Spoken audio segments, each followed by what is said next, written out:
we celebrate International Clinical Trials Day, I'd like to pay tribute to everyone involved in delivering clinical trials across Wales. Whether you're a researcher, a patient, a member of the NHS, a partner in industry, everything that you do is allowing us to carry out high-quality studies to improve people's health and change lives.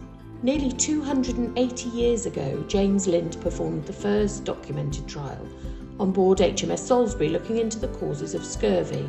In the last year, more than 15,000 Welsh people have taken part in over 500 studies in over 30 different specialties, giving us vital knowledge about new ways or the best way to treat particular illnesses.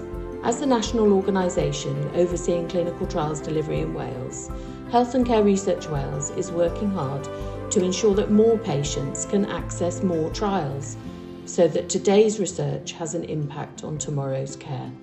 So I'd like to finish by thanking you all once again for everything that you do to support the delivery of clinical trials, and look forward to seeing Wales play its crucial role in developing the cutting-edge treatments of the future. Thank you. Diolch yn fawr.